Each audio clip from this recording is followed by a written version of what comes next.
Ladies and gentlemen, it is 1:07 p.m. according to my phone, Monday, January 29th. I will officially call our meeting to order and would like to begin by the calling of the roll. Commissioner, please, over here. We've got a seat for you with Commissioner Alexander. Commissioner Alexander, here. Commissioner Demasi is here. Commissioner Berliner, present. Commissioner Carol Shapiro, present.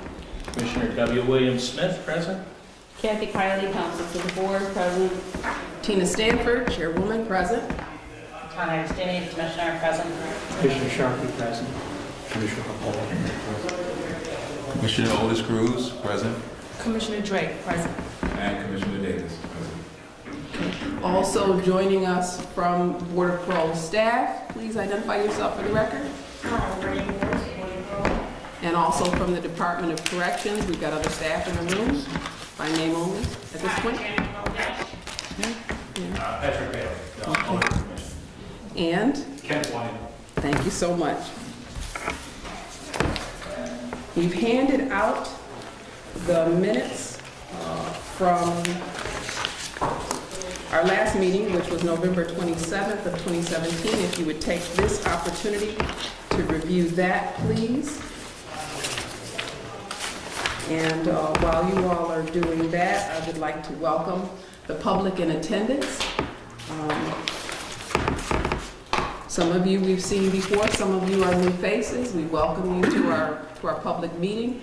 Some of you may also realize that these are posted on the public safety page on YouTube, and so you're able to review and share with other members of the community the goings-on at our board business meetings. But we welcome you here in person. We recognize it must be a sacrifice of your time and energy to come and join us here at the Training Academy. We appreciate your presence and your interest in our work. Is anyone, let me know if you need more time to review the minutes. If anyone still needs a little bit of time, just give me a sign. And if not, I would entertain a motion with respect to these minutes at this time. Motion to accept minutes. Okay. Is there a second? Second. Okay, motion made by Commissioner Agostini to accept the minutes, seconded by Commissioner Shapiro. Any further questions? Any discussion? All in favor, please indicate by saying aye. Aye. Are there any abstentions due to absence to note? Thank you. We have 2 abstentions for the record. Anyone against accepting these minutes? Okay, thank you very much. Motion is carried and these minutes are accepted.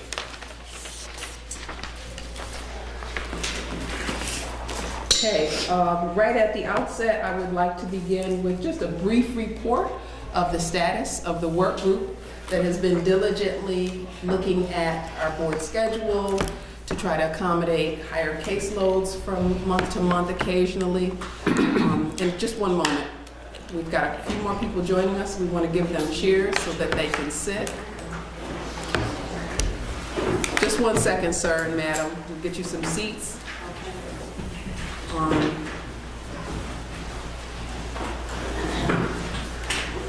We can try to avoid sitting in front of the camera. That would be best. If you need to have some seats on the other side.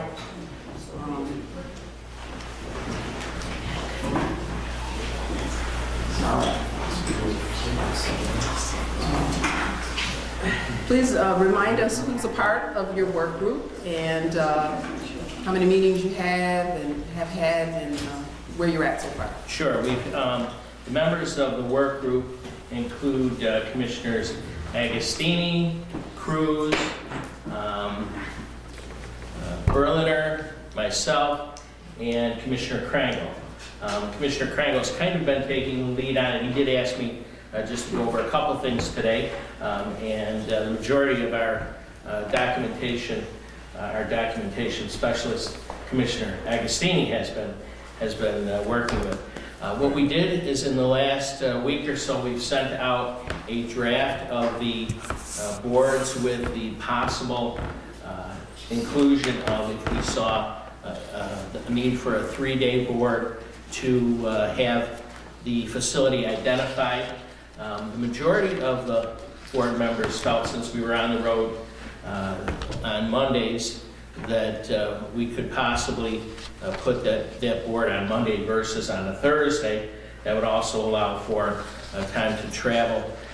It's kind of it's not a set in stone type of a draft. It just is something that, based on the numbers that we would look at, that's what we would take and consider. Now, there were a number of other issues. Probably one of the most pressing was the discussion of moving Coxsackie from the second week to the fourth week, basically to balance out those two weeks. The Coxsackie board is probably 20 to 30 case interviews larger than what the board would be in the third week.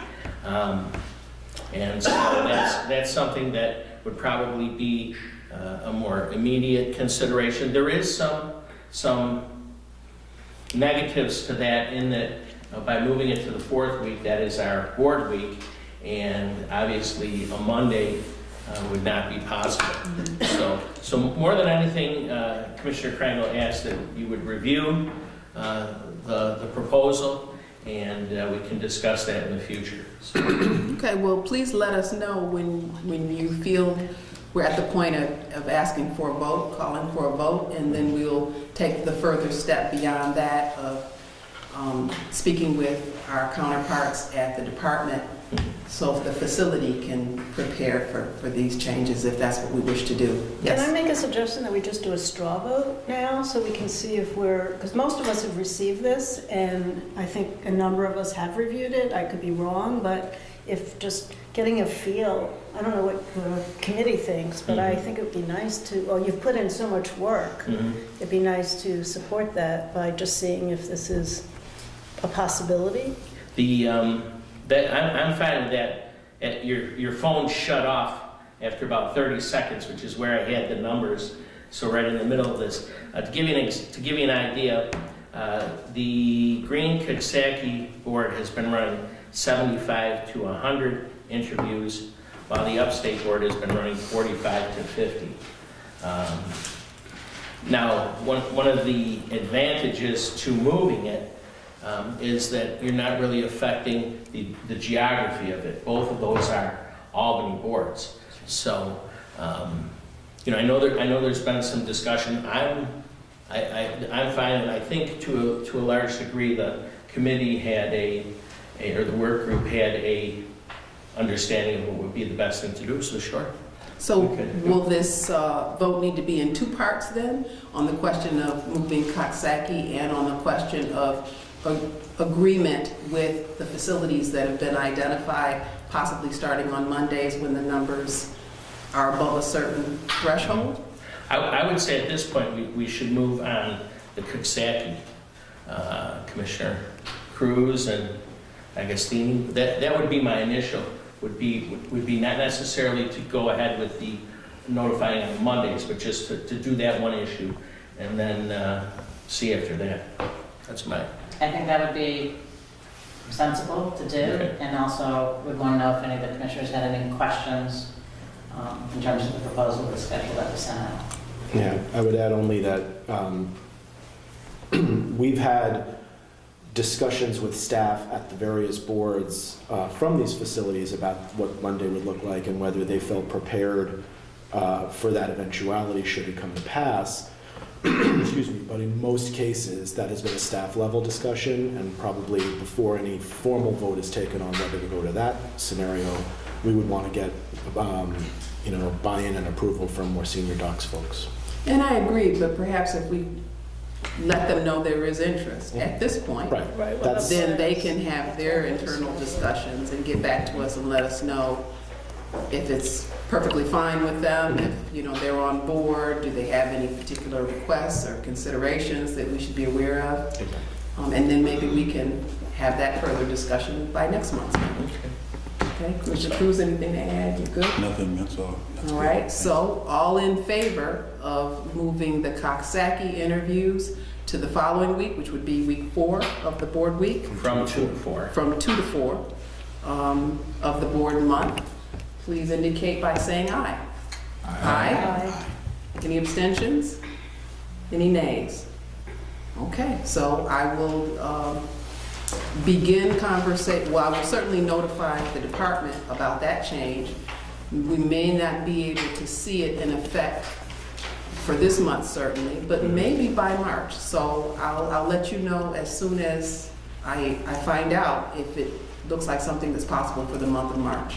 Shouldn't be a problem because it actually gives them more time to prepare and not less. So, but I'll let you know as soon as it's formal. Okay? Thank you all. In terms of items that were new business when we last met and now have become old business, I'd just like a little feedback on the training that was done by the department for us on the 18th.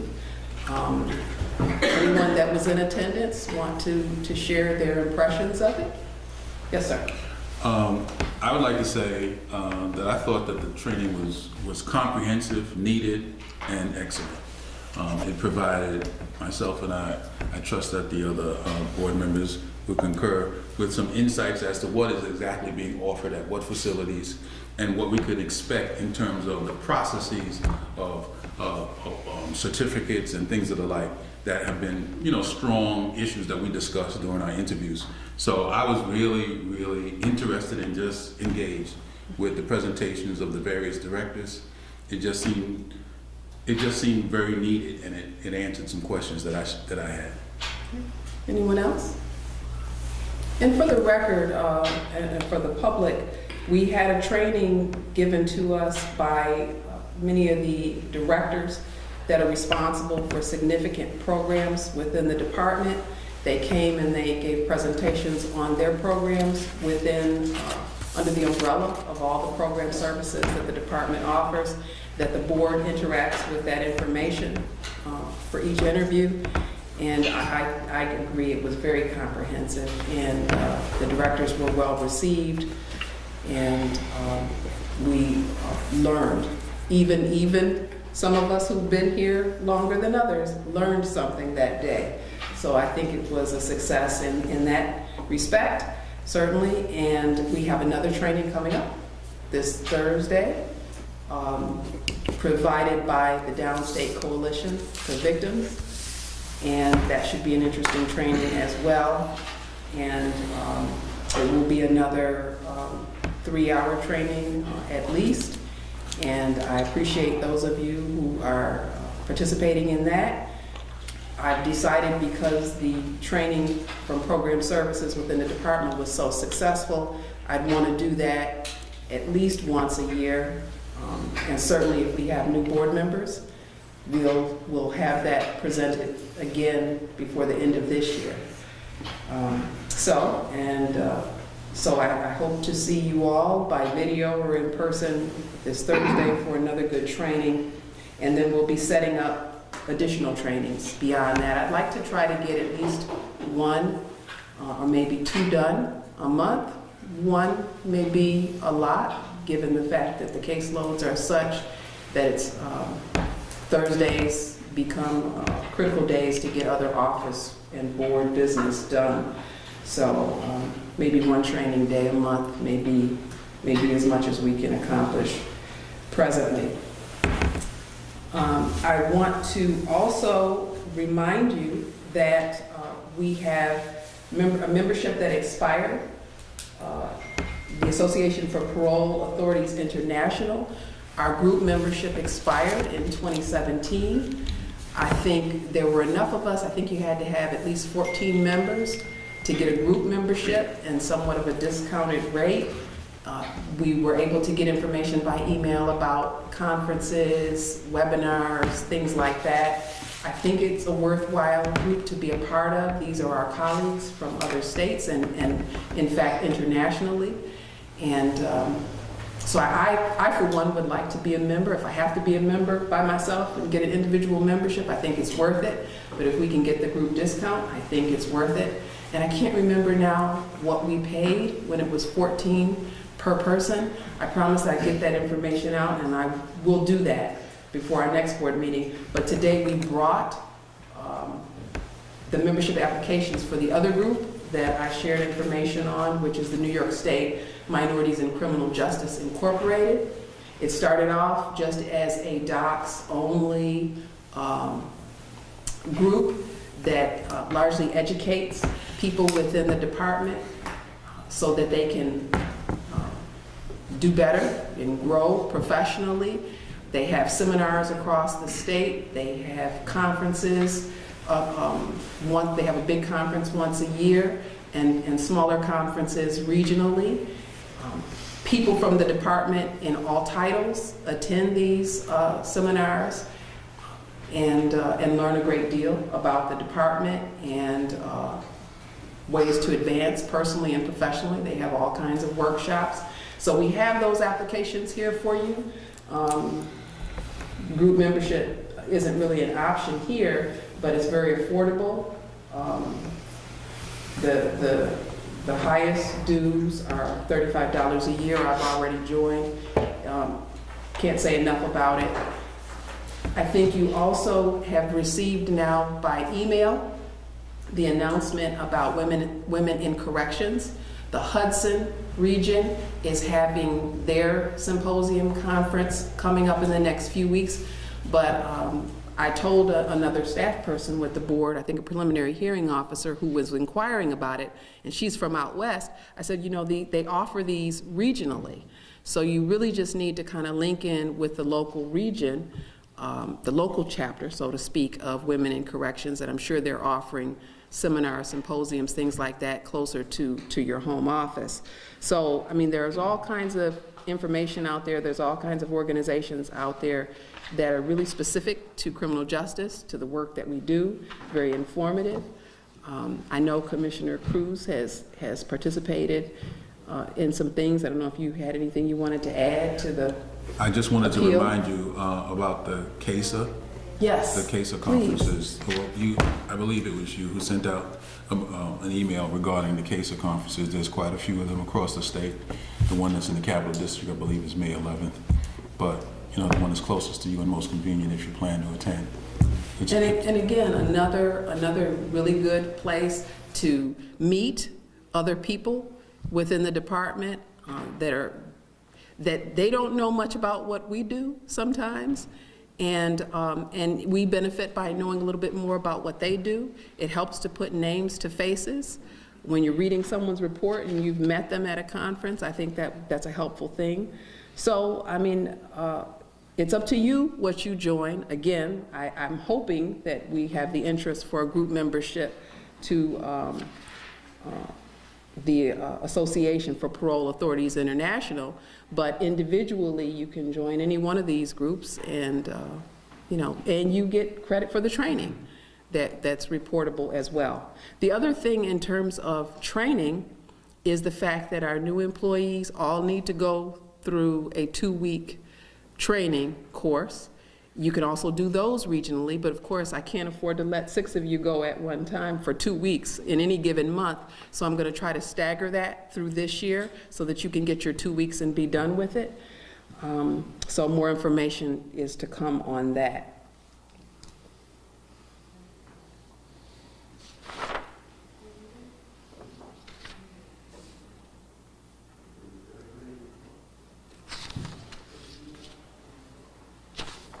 Is there any other old business that anyone is concerned about that I've neglected to mention at this point?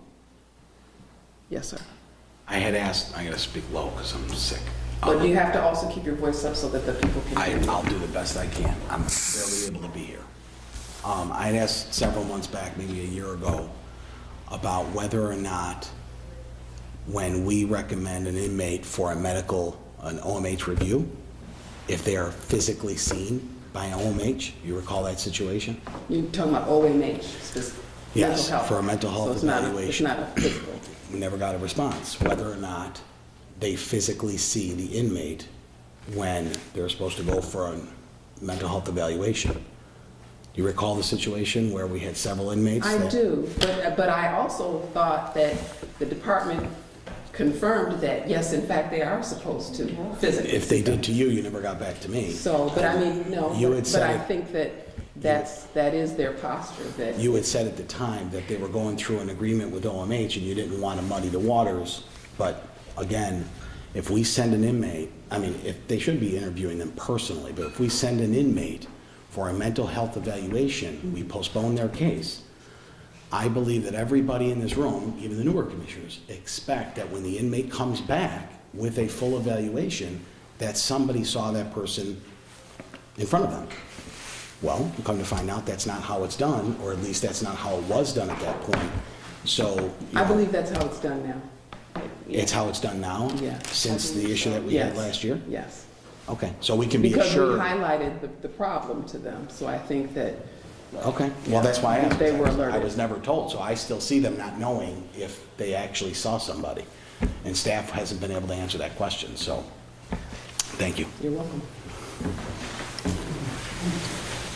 Any other old business? Okay. Under new business, we have a guest with us here today that some of you may not have met, or maybe you've only met within the context of a brief interaction during a victim impact meeting. But Janet Kopash is here, so I'd like her to introduce herself and her title, her history with the agency and with victims' issues. Hi, everyone. Janet Kopash. I'm the Director of the Office of Victim Assistance. I've actually been with State Corrections since 1983. I probably shouldn't admit that out loud, but I have been around for a very long time. I came in through Mount McGregor Correctional Facility. I've been worked for years at Great Meadow Prison, as well as Oneida Correctional Facility before it closed. Then I was brought into central office, and I was very involved with the community reintegration portion of the KSAP program, as far as working with the drug and alcohol treatment programs in the facility, and ensuring that there were appropriate resources available to inmates as they were placed into the community as part of their KSAP treatment plan. In 1997, I was asked to establish the department's first Office of Victim Assistance, so it's kind of my baby. I'm very proud of the work that we do. Prior to the merger of the two agencies, I worked very closely with the Victim Impact Unit and was already had a good working relationship and rapport with the parole officers at the time of the merger of the two agencies. So I learned a lot from them.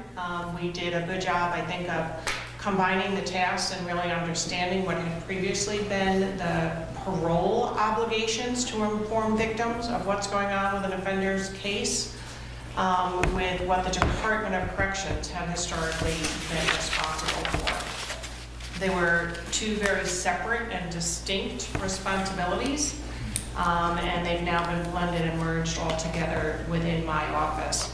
So we do a huge amount of our communication through letters. Every single solitary letter includes the toll-free number for my office. I am the department's only toll-free number. We want victims to be able to call us as often as they want or need to speak with us. I have a list of referral programs and opportunities in every single solitary county of the state through the State Office of Victim Services.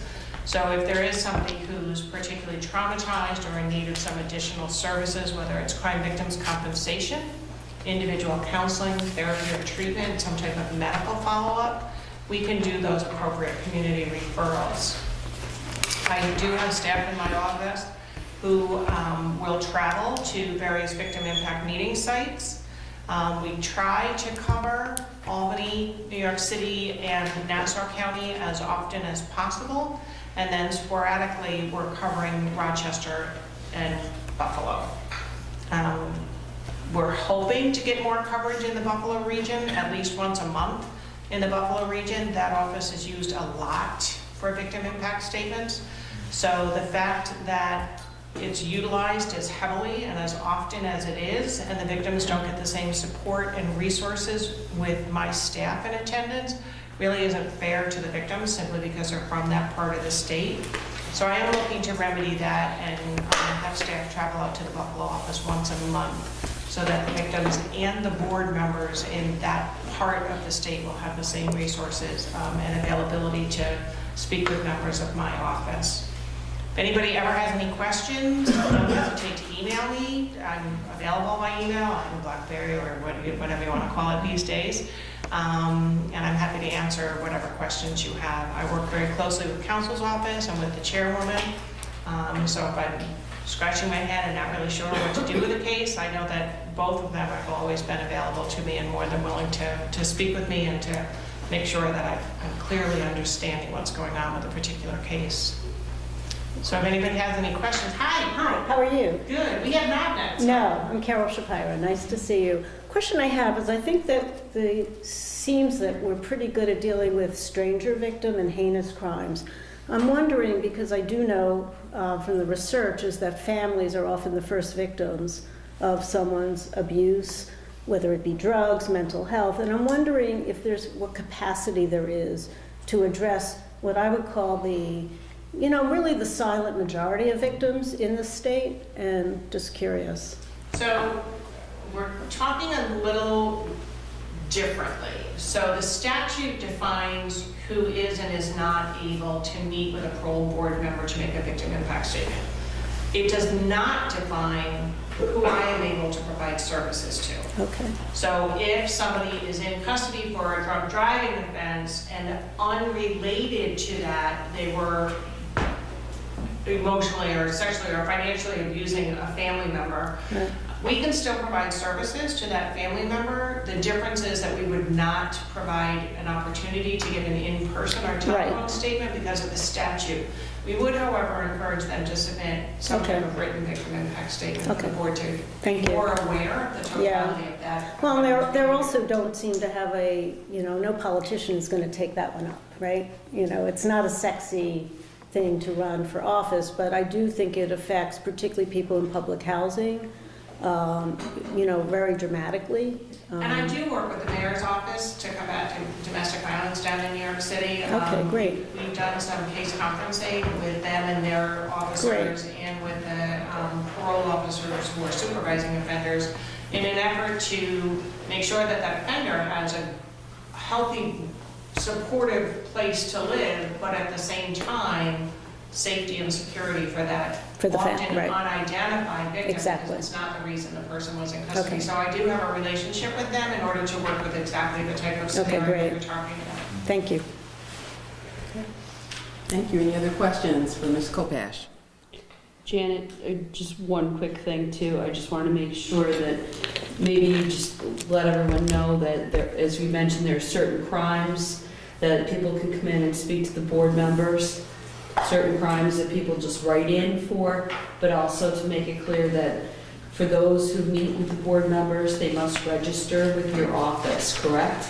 Correct. So registration with my office is what's going to trigger me sending a letter to that victim. I can't just randomly say, oh, here's somebody who's in custody for manslaughter. I'm going to go find the victim and contact them. They must be registered with my office. Unfortunately, there are many victims who believe Vine, the automated telephone and email notification service, is my office. It's not. Vine is a release notification service only. It will not provide information about changes in parole board, changes in CRs, availabilities to provide victim impact statements. So it is very important that victims understand they need to be registered with my office. They can register either through the district attorney's office or through the state corrections website. All right, thank you. Are there any other items of new business that anyone would like to raise for the public portion of our meeting? I don't know if this is for the public portion or not, but I thought it would be good to have a conversation about the video that's being worked on. Is that for the public or for executive We session? can talk about that during the Yeah, public okay. portion. And so why don't I defer to the two stars of our video, or at least the video that's being produced, and the two board members that I've selected to represent us in that. You want to tell us about your experience with that process? Certainly.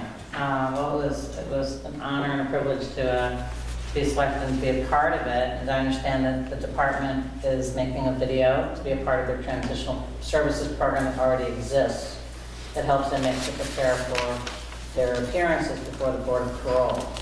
And so I'm trying to assist them further. You know, some employees of the department had a great idea. They said, why don't we make a video that provides some additional information? And there's different people who are interviewed on the video, and among them are two commissioners, Commissioner Cruz and myself. They also interviewed some parolees who themselves had been released previously by the Board of Parole. And we were provided a number of questions in advance with a little thought into it about the kind of things an inmate could do to prepare themselves, why certain documents are helpful to us, a particular parole packet or letters from potential employers and such. And so we were interviewed separately on different days, Commissioner Cruz and myself. And the employees asked us those questions. They were off camera. I was on camera and answered them to the best of my abilities. I think it's a great idea. I'm happy that they're doing it. They'd already interviewed the parolees, a male and a female, different parts of the state, different backgrounds and such. And they thought that this was going to be a pretty diverse and informative video. So I was really happy to be a part of it. Thank you. Commissioner Cruz, anything you would add? Well, Chair, I'd like to first thank you for that opportunity. I would imagine that the request came to you and you made a selection from across the board members, looking at who you thought could represent us in that regard. So I thank you for that. The program services effort to prepare individuals for release has come up with a program that is voluntary to incarcerated individuals. They can choose to be more prepared because those things that the agency or the department offers already prepares, but this is an additional where they can volunteer. So there's a curriculum, which I was happy to, it wasn't just an off-the-cuff presentation of things one needs to remember to be released, but it's a curriculum of which they go through the various exercises and interactions and come up with some new stances to present to us as we interview them. I think it's a heads up on an individual that would take that additional step, a voluntary step, to be better prepared. So I was happy to be a part in that respect. Our role was to answer a set of questions and sort of speak from our standpoint, not in representation of the board per se, but our sense of what things they can do to better prepare and what we do to prepare to interview them. So it was a candid moment. It was a little camera shy, I think. I don't know.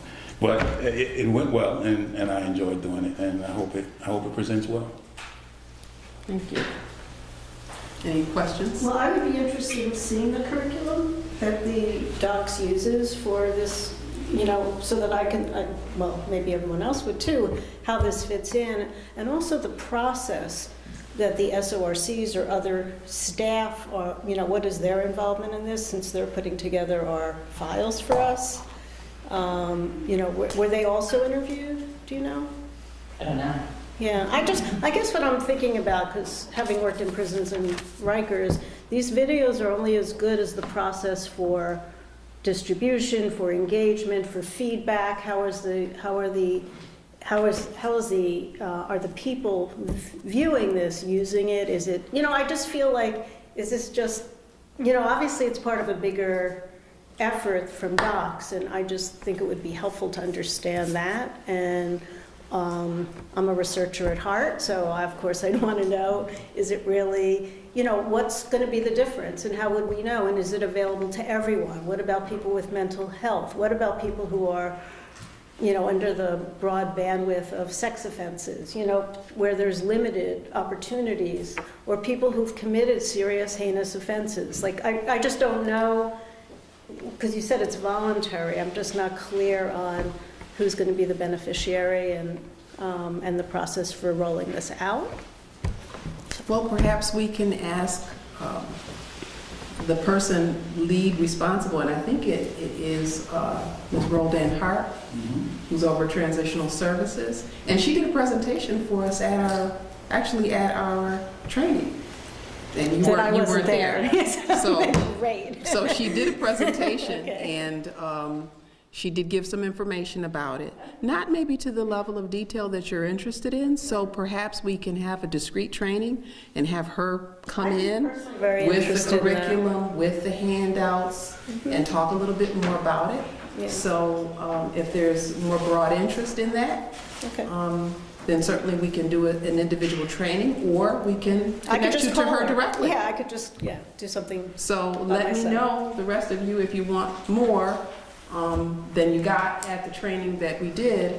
But in the meantime, you're certainly free to reach out to her directly. That would be great. And I think everyone got an electronic copy of the presentation. Right, I do have that. So you can identify hers, and I think her contact information may Okay. be at the end of that. Fantastic. Thank you. Do you know when it's going to be rolled out to the facilities? Well, I think they're already doing some form of it, just not with the video. Right. So the video will be an added piece, but they're already doing it. It's already Well, I know available. that they've been, because I've spoken to inmates who have actually taken part in other programs. I think facilities might have different programs depending on who's doing it. But no, I'd be curious to see the video for a couple of reasons. One is not really aware of what it says. And the second thing is there are often times that things happen during the interview process, and I don't want a candidate to ask me a question that I don't know anything about. So you may say, well, I watched this video that Commissioner Augustini or Commissioner Cruz was on, and I want to know what you think about that. I don't want to be caught off guard by not knowing what was in it. I see the look on your face. It's happened several times where inmates assume that we all do everything together and we all know everything that we're all thinking. I have had numerous, inmates ask me questions about other commissioners. I've had inmates ask me, Commissioner Ferguson's decision said this the last time I was here. Why do you think he said that? I don't know. Well- And it's not fair to them that I would sit there and act like I have no idea. So if I'm being asked something, I don't know what the questions were, I don't know what the responses were, I think it'd be better that we all see it so that if we are asked a question during an interview, we would at least know how to respond. Even if it's, I'm sorry, sir, I don't know, I didn't take part in that process.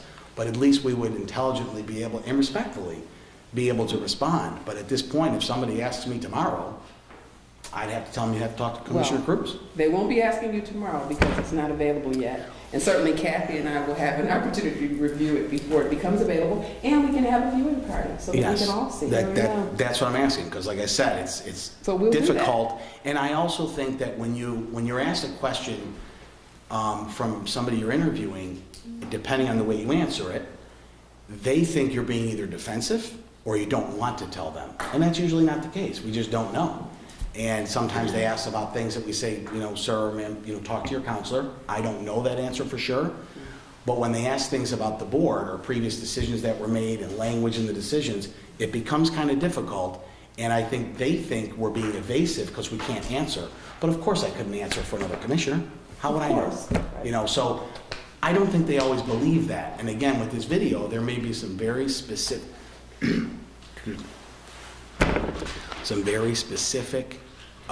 questions and answers from the two commissioners that I would look like I'm being evasive if I don't answer them. So I'd like to definitely see it beforehand. We will have a viewing party. Thank you. And hopefully you'll be available for that. We'll schedule it on Thursday, and anybody who wants to can watch it with us. We'll probably be able to use the same technology that allowed us to link together from various locations when we did the training on the 18th. Any other new business? Any other questions? All right.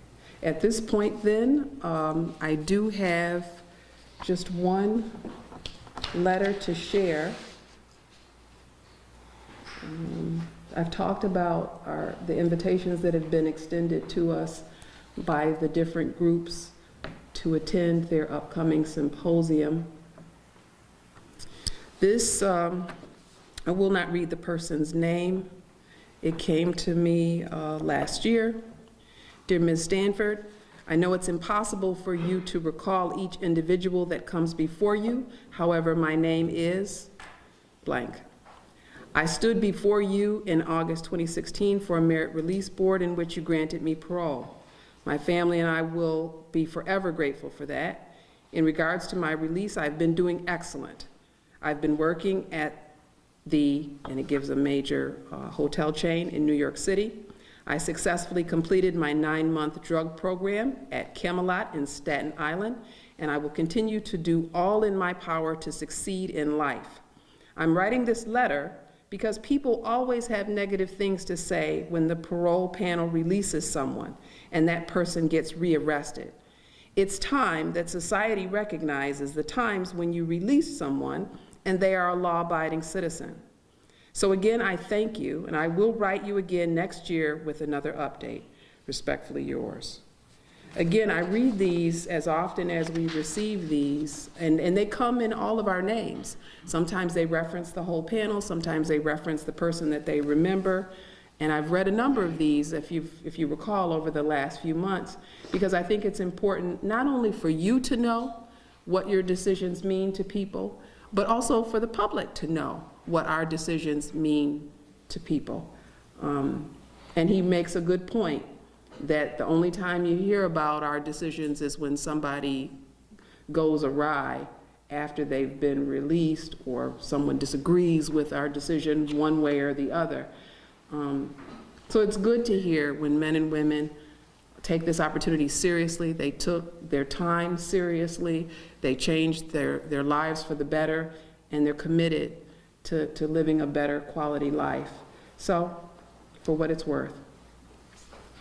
If there's no other correspondence that anyone would like to share, or invitations or announcements at this point, I'd be happy to entertain a motion to enter into executive session to discuss board employment status of a particular person and matters that are exempt from open meetings law as they relate to legal advice from our counsel. If there's nothing else further, is there such a motion to enter into executive session and then after our business is concluded, adjourn the meeting? Motion by Commissioner William Smith to enter into executive session and adjourn at the end, and a second by Commissioner Berliner. Thank you all so much for your attendance today. Thank you.